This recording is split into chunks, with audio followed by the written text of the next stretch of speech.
આ હંસાબેન નો પત્ર લાગે છે. હંસાબેન ભરતભાઈ પરમાર, આ તમારું નામ છે? આ તમારો દીકરો અમેરિકા રહે છે, તેમનો પત્ર આવ્યો છે.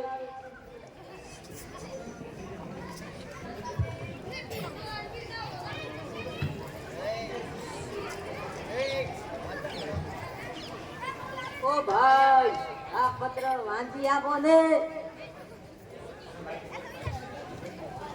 બોલો. માજી ઉતાવળ માં છું. Hello hello.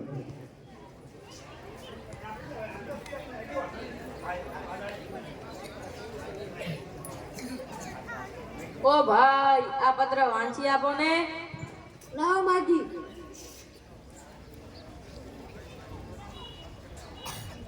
માજી, મને તો વાંચતા નથી આવડતું. હવે કોની પાસે વંચાવું?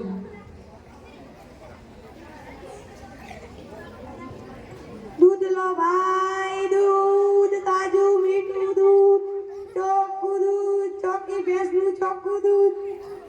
ઓ દૂધવાળા ભાઈ, જરા અહીં આવો ને. બોલો ડોસીમાં, કેટલું દૂધ આપું? 1 લીટરનો ભાવ 60 રૂપિયા છે. ભાઈ, મારે દૂધ બૂધ નથી લેવું. તો પછી મને શા માટે બોલાવ્યો? મારું એક કામ કરો તો ભગવાન તમારું ભલું કરશે. બોલો બોલો, શું કામ છે? મારો દીકરો અમેરિકામાં રહે છે, તેનો પત્ર આવ્યો છે. મને કોઈ પત્ર વાંચી નથી આપતું, તમે જરા વાંચી આપો ને. પત્ર લાવો જરા, જવું તો કરો.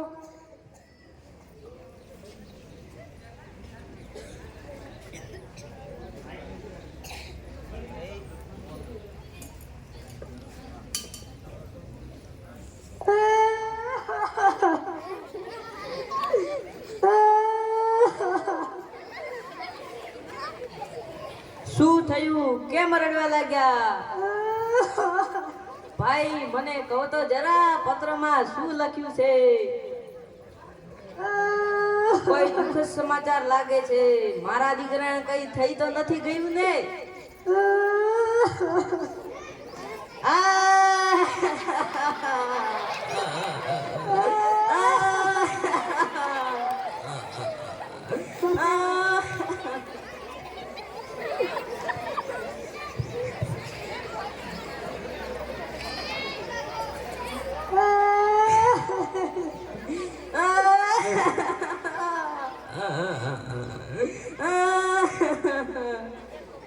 ફુગા લો ભાઈ, ફુગા, રંગબેરંગી ફુગા, 1 રૂપિયાના 2 ફુગા.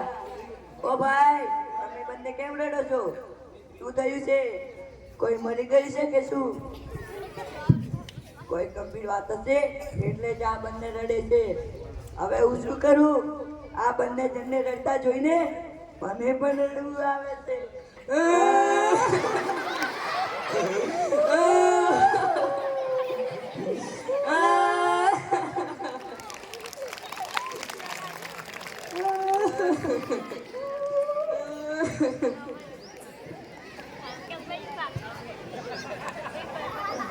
શાકભાજી લઈ લો ભાઈ, શાકભાજી તાજી તાજી શાકભાજી લઈ લો ભાઈ. શાકભાજી, બટાણા, ટામેટા, ડુંગળી. આ ત્રણે કેમ રડતા હશે? શું થયું? કોઈ ગંભીર વાત છે કે મરી ગયું? આ ત્રણે શું કેમ રડે છે? અમને જોઈને મને પણ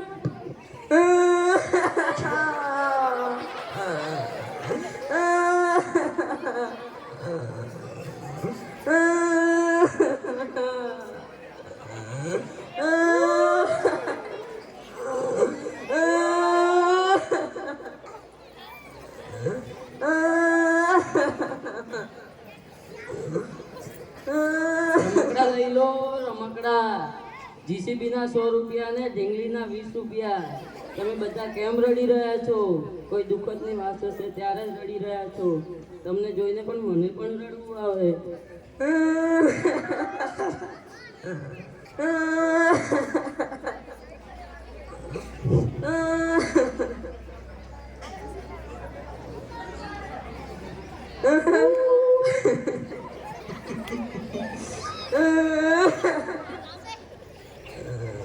ત્રણ જણ કેમ રડતા હશે? રમકડા વાળો, દૂધ વાળો, ફુગ્ગા વાળો, તમે બધા કેમ પી રહ્યા છો? અરે હું તમને પૂછું છું કે તમે કેમ રડો છો? ગયા વર્ષે હું મેળામાં ગયો હતો ત્યારે અચાનક ભૂકંપ આવી ત્યારે મેળામાં હાજર બધા લોકો આમ તેમ ભાગવા લાગ્યા ત્યાંથી ઉપર મારો જીવ બચાવીને ભાગી ગયો. અરે ભાઈ એ તો ઠીક, પણ એમાં રડવાની વાત ક્યાં આવી? કહું છું સાહેબ, કહું છું. ત્યારે મેં ઘણા બધા ભૂગા કરીને સારું એવું રોકાણ કર્યું હતું. મારે કમાણી તો નથી થઈ, ઉલટાનું મને નુકસાન થયું હતું.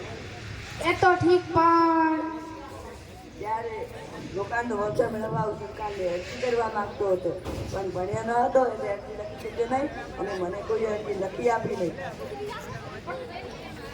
ભાઈ એ વાતને રડવાની વાત સાથે શું સંબંધ?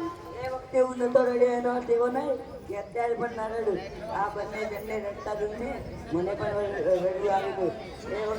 એ સમય હું નતો રડ્યો તો અત્યારે રડીશ. તમને રડવાનું યાદ આવ્યું એટલે રડ્યા, બીજું કારણ નહોતું? પણ મેં રડવામાં ખોટું શું કર્યું સાહેબ? આ તમે કશું ખોટું નથી કર્યું. બોલો માજી, તમે કેમ રડતા હતા? મારો દીકરો અમેરિકામાં રહે છે. આજે તેનો પત્ર મળ્યો છે, મને ખૂબ આનંદ થયો. પછી હું અભણ છું, પત્ર વાંચી શકતી નહોતી એટલે મેં લોકોને પત્ર વાંચી આપવા વિનંતી કરી. આગળની વાત સમજાવો માજી. ત્યારે દૂધવાળા ભાઈ આવ્યા ને મેં પત્ર તેમને આપ્યો ને પત્ર વાંચી આપવાની વિનંતી કરી. શું ભાઈ દૂધવાળા ભાઈએ તમને પત્ર વાંચી આપ્યો ને? ક્યાં વાંચી આપ્યો? મેં પત્ર તેમને આપ્યો ને પત્ર જોઈને ભાઈ તો રડવા લાગ્યા. મને નવાઈ લાગી કે પત્રમાં કોઈ અશુભ સમાચાર લાગે છે એટલે હું પણ રડવા લાગી. તમે પણ માજી કંઈ પણ જાણ્યા વગર આ દૂધવાળાને જોઈને રડવા લાગ્યા? અરે કમસે કમ જાણવું તો હતો કે પત્રમાં લખ્યું છે શું? એ તો ભાઈ કહેતા જ નતા.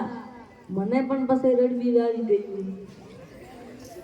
બોલો દૂધવાળા, તમે કેમ રડતા હતા?